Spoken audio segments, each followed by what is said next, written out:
My name is Paweł Szeligowski and I'm the face and music behind the Caster project. Today I'm here with you guys and I'm going to talk a little bit about my art, about my creative process, and I'm also going to show you a project from one of the tracks that I released a few years ago called Shadowblade.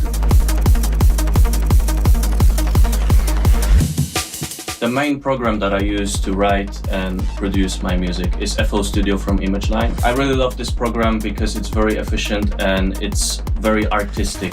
So this program is perfect for producers like me. Generally, when I work on my music, I try to take the listener on a journey.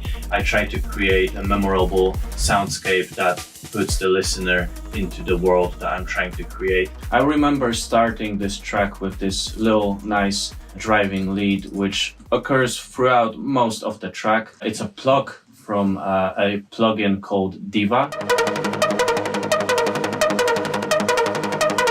That's the theme. That's what made Shadowblade what it is. And I really wanted to utilize that across most of the track. I remember making a bunch of different automations for cutoff and resonance and parameters within the Diva plugin. And another thing that's very, very important is I actually started on a little bit of higher octave, higher notes for the melody in the intro. And then whenever the first drop happens, it goes an octave lower, playing lower notes, which usually in a lot of arrangements, it's the other way around. But here it worked really nicely and it created that nice fullness and excitement. Underneath the lead, we also have this nice warm bass. Very, very deep.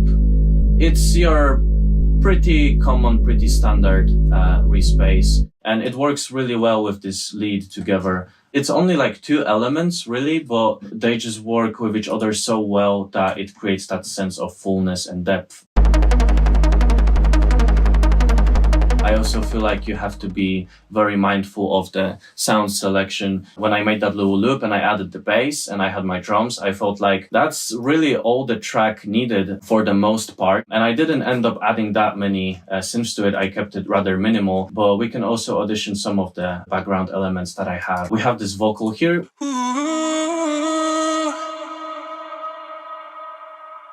Then we also have vocal reverb. This is just a vocal that I just played run through a bunch of reverb and delays,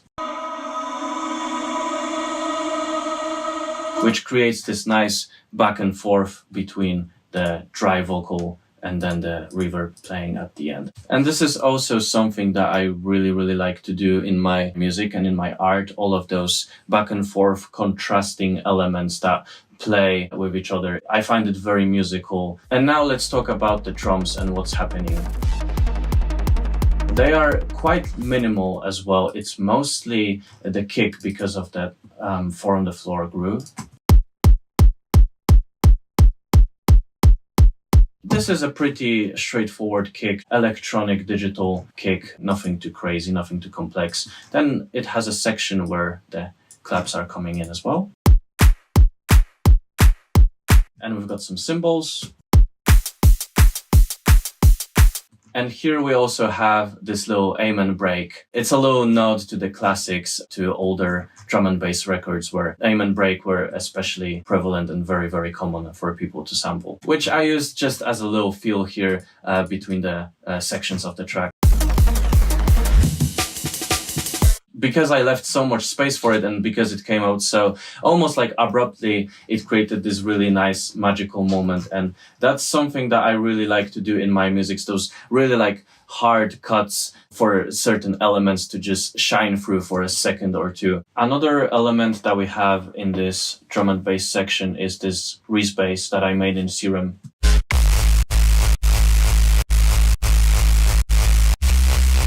Two saw waves, detuned with a little bit of noise on top, bunch of post-processing including distortion and compression to give it that nice warmth and fullness to it. And that plays together with those screeches that I made here.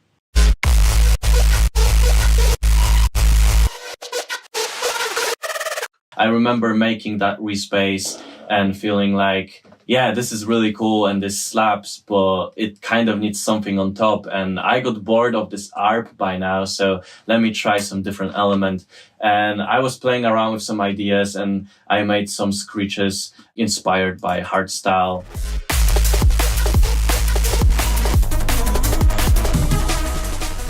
Another good example of that call and response, back and forth, contrasting kind of feeling happens between the basses in the drum and bass section, where I switch into a different bass for a moment, creating a really cool contrast.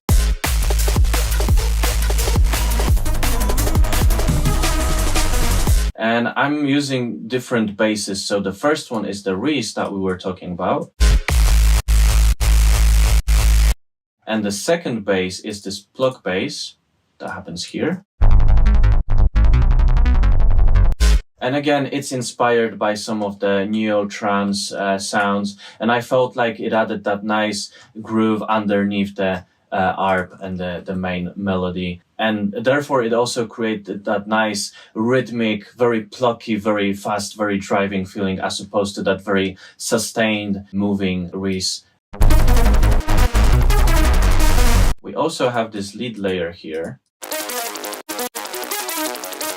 which is just a nice, funny little texture to go behind the main lead, adding just a little bit more power and beef. And speaking of lead layers, there's another one that we have here during the climax part that plays along with the main lead sound. I called it Caster leads because it's this one patch from Spire that I use in most of my tracks. A little bit of a signature sound.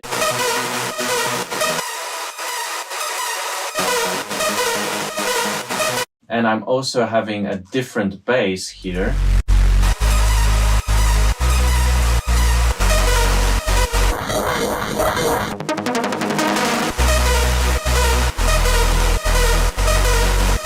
Those three sounds, they were enough to make it really powerful and big and epic. That's like another thing with music production. You really don't need that many layers sometimes. If you select your sounds carefully and if you allow for enough space for each sound to shine through, then you really, really don't need much to have a really powerful and epic section.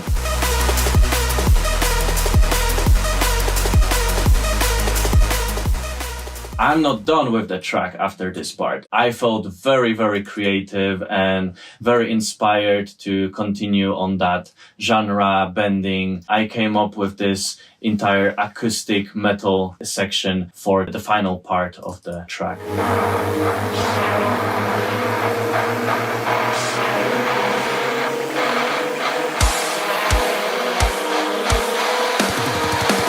Shadowblade.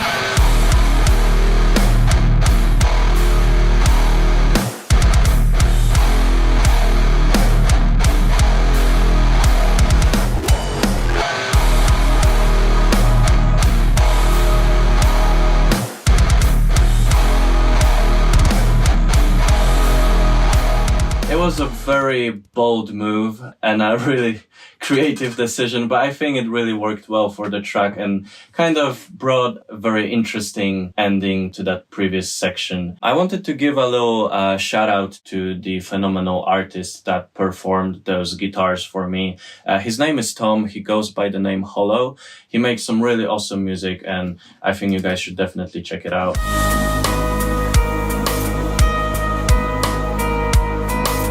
This was Paweł Szeligowski, the face and music behind Caster, and I hope that I managed to take you on a little journey into my world today, and I hope you gained a little bit of insight into my creative space, and that hopefully you learned something new about music production, writing, or just my art in general. Thank you so much for watching.